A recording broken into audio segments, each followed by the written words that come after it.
j'ai le plaisir et l'honneur d'accueillir sur scène Monsieur le ministre Chekib Ben Moussa, que je vous remercie d'applaudir bien fort.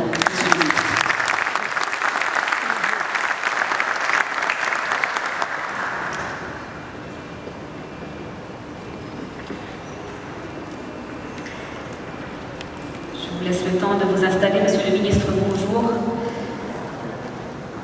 Vous intervenez aujourd'hui à plus d'un titre. Merci de nous faire l'honneur de votre présence aujourd'hui. Vous êtes l'ancien président de Pont Maroc depuis octobre 2020. Mesdames et messieurs, je voudrais d'abord commencer par remercier Pont Maroc et sa présidente Nadia Fassifieri pour l'invitation. Et c'est réellement pour moi un grand plaisir d'intervenir à l'ouverture de ce colloque.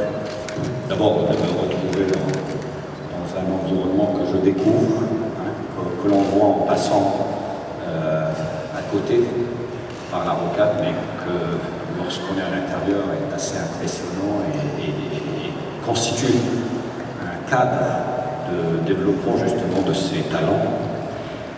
Mais c'est aussi, bien sûr, du fait des liens particuliers avec Pont Maroc. Pour signaler que dans une autre vie, j'étais président de l'association.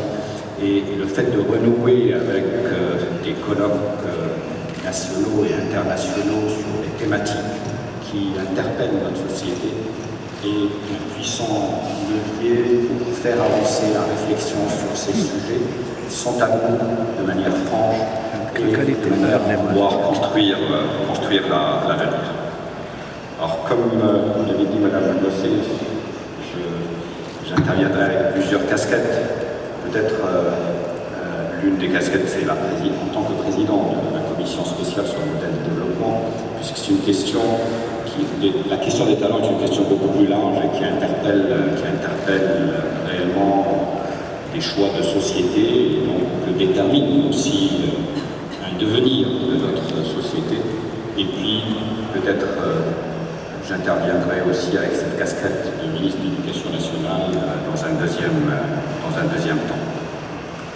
Mon premier message en liaison avec la question, c'est d'abord de souligner que quand on regarde l'ambition à l'horizon 2035, telle qu'elle a été développée par le nouveau modèle de développement, et là je parle sous le contrôle de quelques membres de la commission qui sont présents aujourd'hui avec nous et que je remercie pour leur participation à cette rencontre.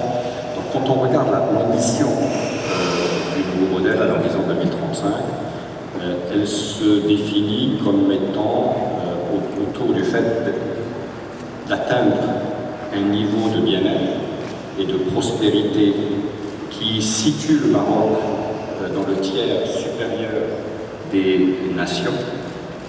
Et la réalisation de cette ambition passe par la capacité, en fait, à faire converger l'ensemble des acteurs en libérant les énergies et en restaurant la confiance collective.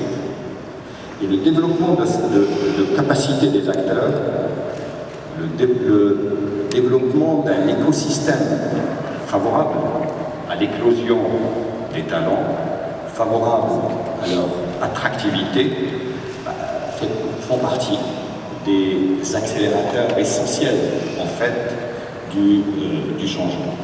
Donc c'est autour de ce message, peut-être je prendrai quelques minutes si vous le permettez, que je développerai simplement pour montrer comment le nouveau modèle a articulé en fait cette démonstration, ce plaidoyer pour créer les conditions de formation de ces talents, créer les conditions d'émergence, parce qu'on peut former ensuite que ça ne s'exprime pas, et créer les conditions d'attractivité. Je crois que ça répond à un certain nombre aussi de tables rondes et que vous avez, qui sont programmées tout au long de la journée. Nouveau modèle, en résumé, vous pouvez accéder au rapport à travers, il est sur le site internet, vous pouvez y accéder, le retrouver. En résumé, c'est d'abord une ambition à l'horizon 2035, qui définit quel est le cap vers où on veut aller collectivement. C'est ensuite un référentiel de développement qui définit comment on peut y aller. Et puis c'est enfin des choix, des orientations stratégiques qui, dans un certain nombre de domaines considérés comme importants, des options doivent être prises.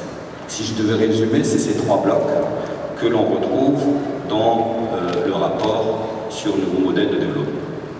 Et mon message, c'est qu'à travers, au niveau de ces trois blocs, en fait, la question du capital humain, la question des talents est omniprésente. Elle est présente tout au long de ce... D'abord, au niveau du premier bloc, lorsqu'on évoque l'objectif ou l'ambition du Maroc, qui est de créer les conditions de progrès et créer les conditions de prospérité pour tous. Cette ambition se décline à travers un certain nombre de dimensions, qui sont des dimensions pour certaines économiques, pour d'autres d'inclusion, pour d'autres territoriales, pour d'autres dans cette capacité d'ouverture et d'audace pour aborder l'avenir à travers un certain nombre de paris. Mais au cœur de ces dimensions, la dimension capital humain est une dimension considérée comme essentielle, parce qu'elle est en même temps une réponse à... Elle fait partie de l'objectif. C'est de créer les conditions de bien-être pour tous, mais elle est une condition nécessaire pour réaliser cet objectif, parce que sans les compétences et sans les ressources humaines nécessaires, il n'est pas possible de parler de développement. Donc c'est en cela que ça soit à travers les paris où on parle de recherche-action, on parle de formation, de recherche-action, que ça soit à travers toute cette dimension de renforcement de capital humain, il a été considéré comme étant un levier essentiel du développement. Mais au-delà de porter l'ambition, la question c'est comment on y arrive. Et là, le référentiel auquel renvoie le modèle de développement est un référentiel où nous avons évoqué cette complémentarité entre un État fort qui définit le cap et une société forte. Société forte dans le sens de libérer des énergies, dans le sens de rétablissement et de renforcement de la confiance entre les acteurs. Dès qu'on parle de libérer les énergies, en fait, on en parle pour permettre justement, à travers le développement de capacités, à travers cette perspective d'initiative, d'entrepreneuriat des acteurs, à travers des perspectives d'expérimentation.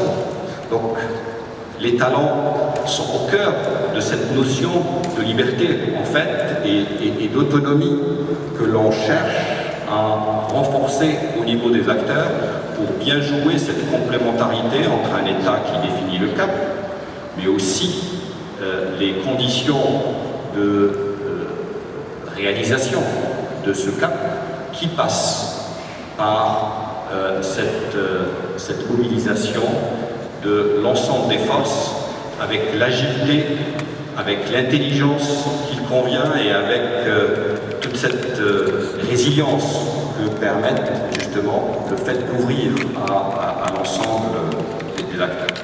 Et quand on évoque cela, on l'évoque dans le sens où la qualité de la formation, le développement de capacités devient un sujet essentiel de la transformation de notre société et devient un sujet essentiel pour pouvoir atteindre l'objectif. Qualité de la formation, qualité de la recherche scientifique comme étant aussi une base d'éclosion et de développement de ces talents et comme étant une base pour accélérer la trajectoire de développement. Mais tout cela n'est possible que si vous le mettez dans un cadre qui permet de créer les conditions d'émergence de ces talents. Le cadre pour créer l'émergence de ces talents, c'est ce que le modèle, quand il fait référence à ce cadre de confiance et de responsabilité, parce que si on considère qu'il faut libérer les énergies, libérer des énergies suppose de créer les conditions de sécurisation de cette liberté. Sécuriser cette liberté par rapport à la prise de risque que suppose l'action, simplement. Donc comment on crée ces conditions de confiance, tout en étant dans une approche de responsabilité, c'est parmi les sujets qui ont été développés, notamment à travers ce cadre de confiance qui cherche à créer les conditions pour lutter contre différentes formes de rente qui ne répondent pas à l'intérêt général, contre différentes formes de collision d'intérêts, contre différentes formes de corruption, contre différentes formes de règles du jeu qui soient clairement établies, clairement compris par les uns et les autres, clairement effectives dans leur mise en œuvre pour permettre justement de créer ces conditions d'expression des talents. Et je crois que c'est un sujet qui était essentiel par rapport à tous les enjeux qui sont les nôtres. Et enfin, ce sujet d'attractivité est un sujet essentiel parce que développer, former des talents, leur permettre de se développer, encore faut-il être en capacité de les retenir et de les garder au Maroc, mais aussi d'en attirer tous ceux qui sont à l'international. Et quand on parle des talents, d'abord en commençant par les Marocains du monde, qui aujourd'hui sont très présents à l'international.